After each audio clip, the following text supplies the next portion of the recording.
Assalamualaikum warahmatullahi wabarakatuh. Perkenalkan, nama saya Destuti Handayani. Saya mahasiswa S1 Ekstensi FIKUI. Pada kesempatan kali ini, saya akan menjelaskan mengenai proposal penelitian yang akan saya laksanakan yang berjudul Hubungan Tingkat Pengetahuan tentang Perawatan Kaki dengan Perilaku Perawatan Kaki pada Lansia dengan Diabetes Mellitus Tipe 2.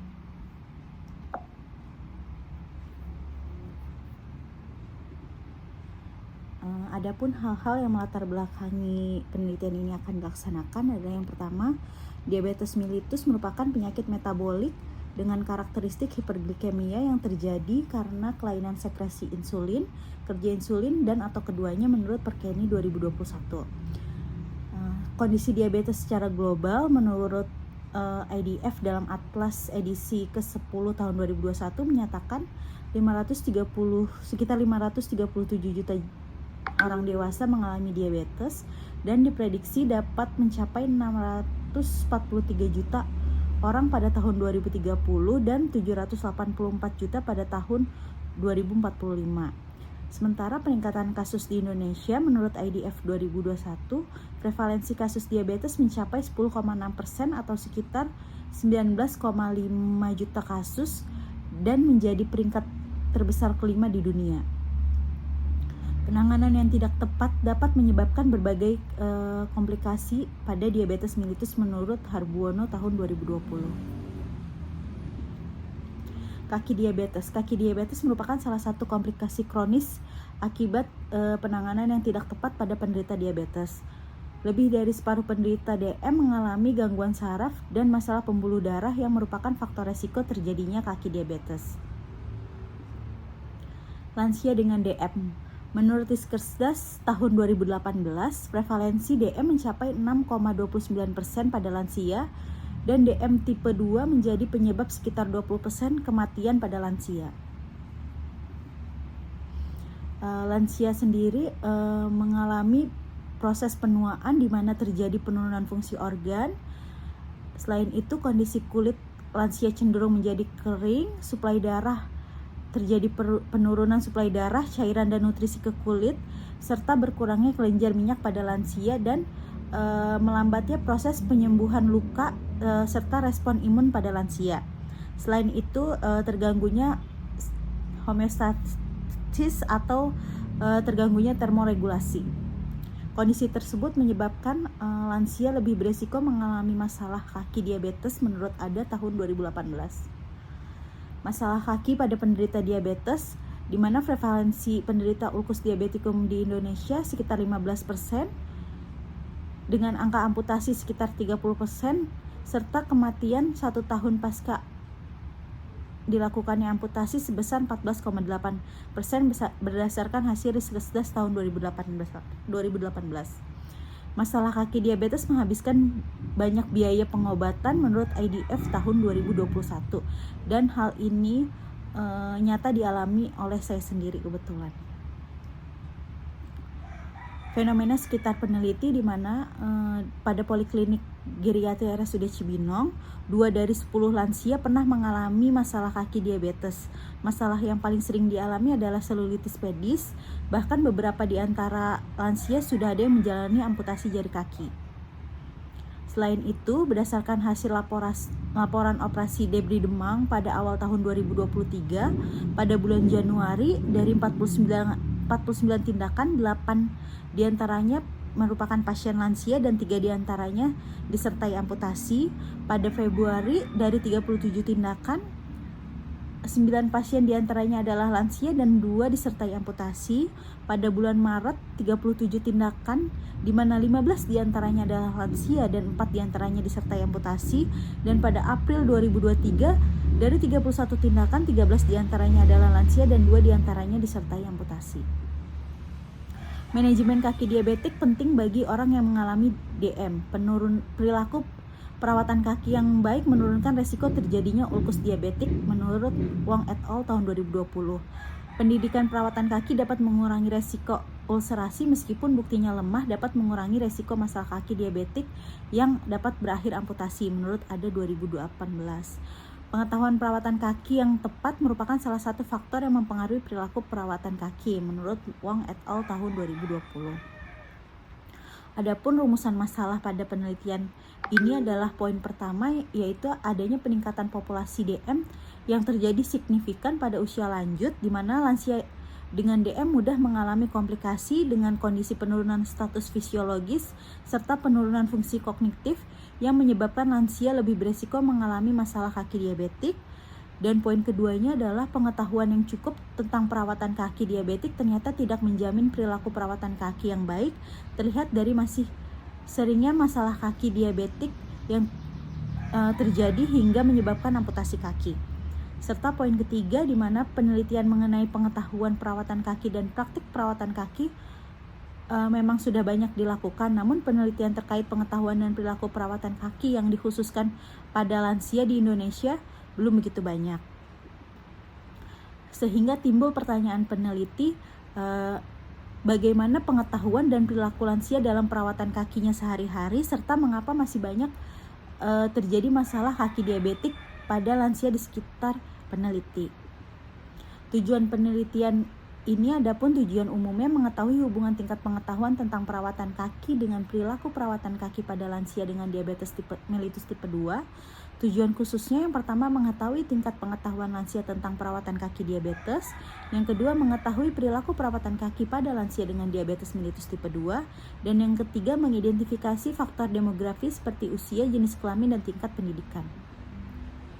Manfaat penelitian, adapun manfaat penelitian bagi institusi pelayanan diharapkan dapat memberikan informasi tentang hubungan pengetahuan tentang perawatan kaki dan perilaku perawatan kaki pada lansia dengan diabetes mellitus tipe 2 di Rumah Sakit Umum Daerah Cibinong, sehingga dapat menjadi acuan guna meningkatkan promosi kesehatan perawatan kaki guna mencegah terjadinya ulkus diabetik atau masalah kaki diabetik pada pasien lansia.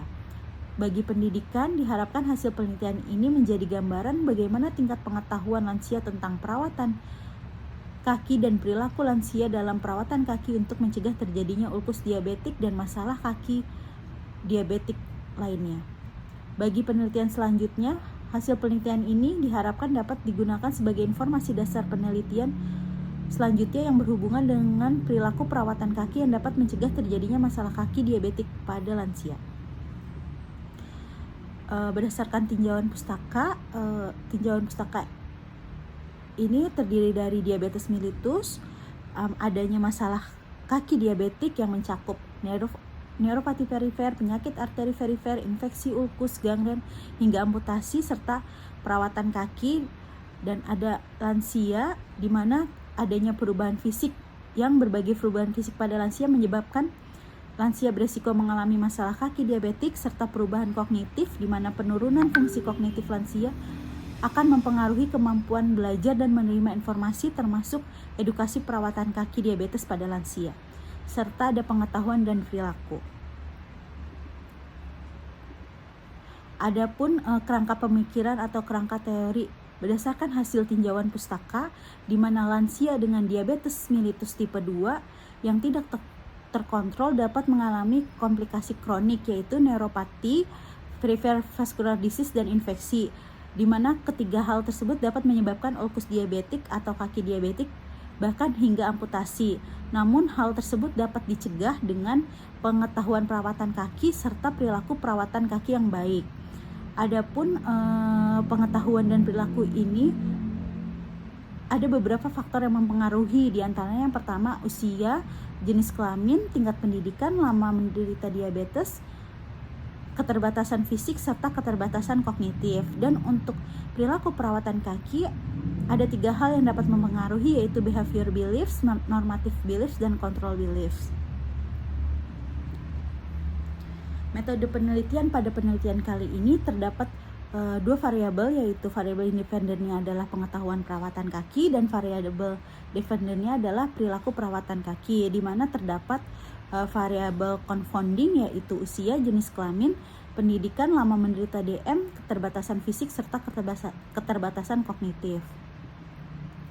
Adapun hipotesis pada penelitian ini di mana HO adalah tidak terdapat hubungan antara tingkat pengetahuan tentang perawatan kaki dengan perilaku perawatan kaki pada lansia dengan diabetes tipe 2, dan HA-nya adalah terdapat hubungan antara tingkat pengetahuan tentang perawatan kaki dengan perilaku perawatan kaki pada lansia dengan diabetes mellitus tipe 2.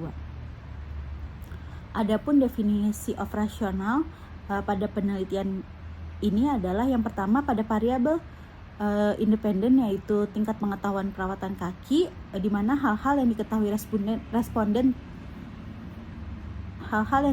responden tentang perawatan kaki sesuai dengan instrumen DFKS atau Diabetic Foot Care Knowledge Scale, di mana alat ukur berbentuk kuesioner dengan skala ordinal, dan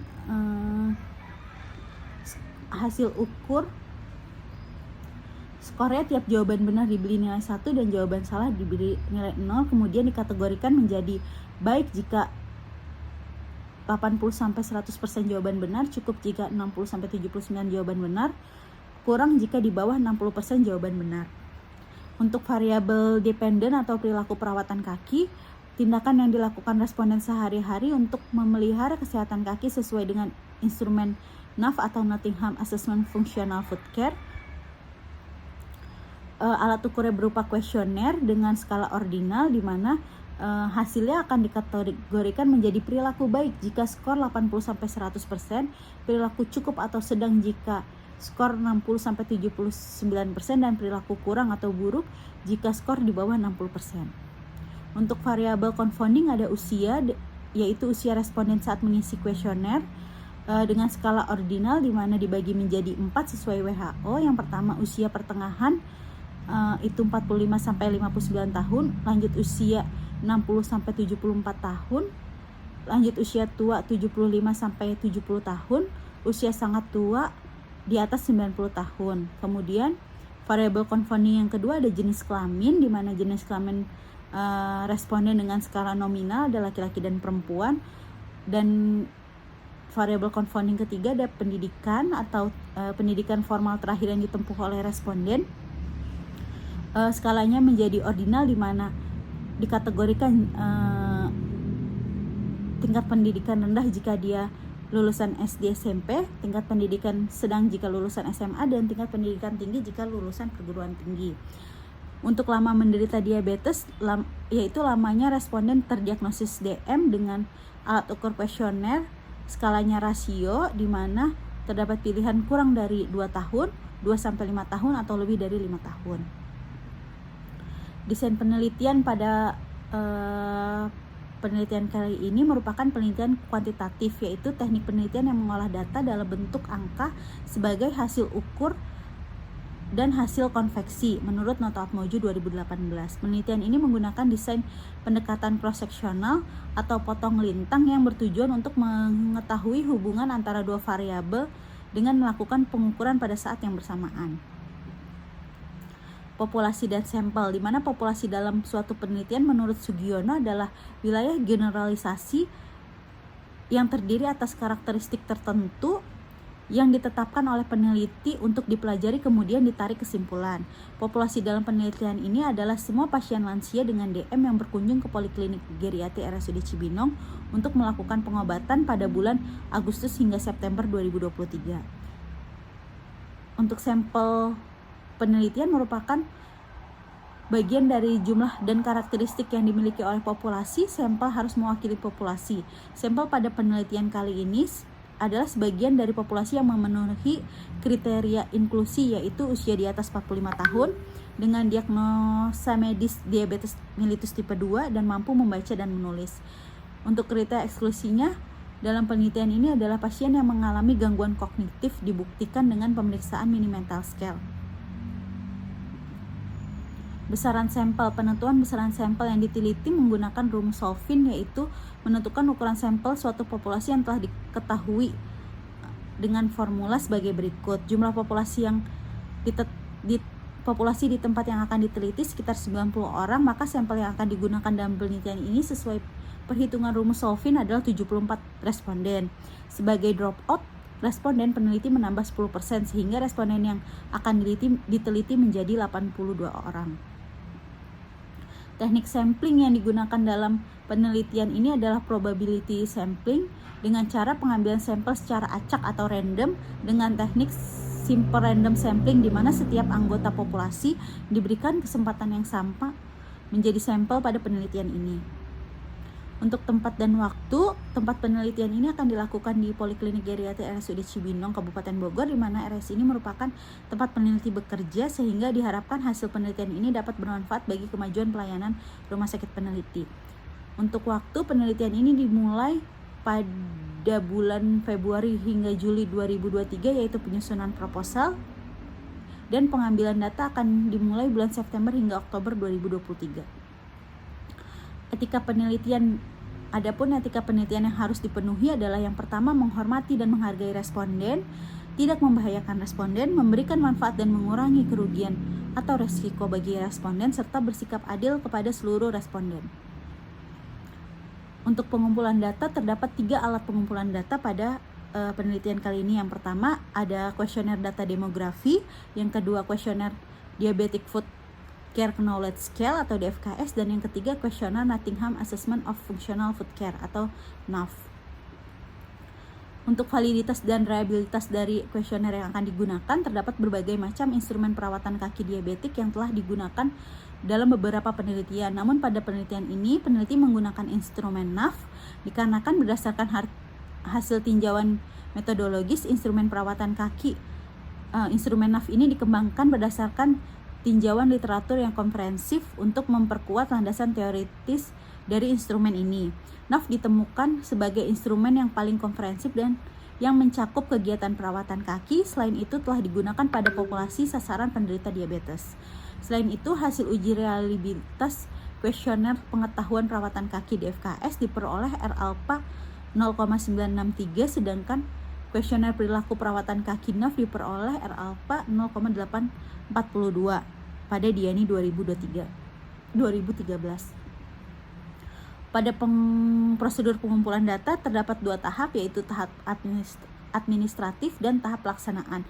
Pada tahap administratif, penelitian ini akan melalui uji proposal, dan jika telah lulus Komite Etik FIKUI maka akan dilanjutkan surat perizinan yang ditujukan kepada tempat penelitian.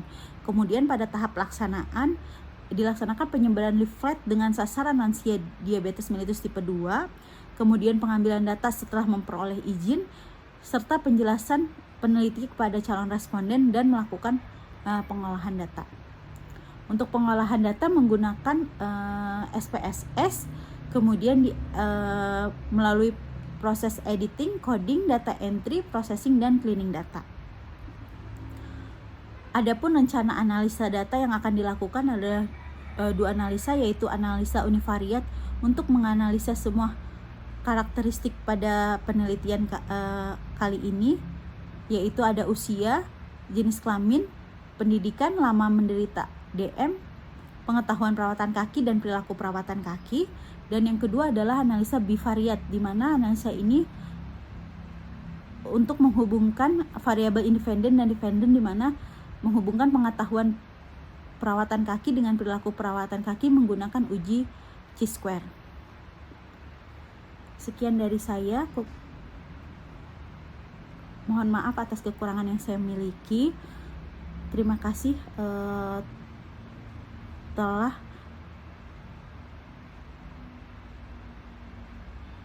menyaksikan presentasi saya. Sekian dari saya. Wassalamualaikum warahmatullahi wabarakatuh.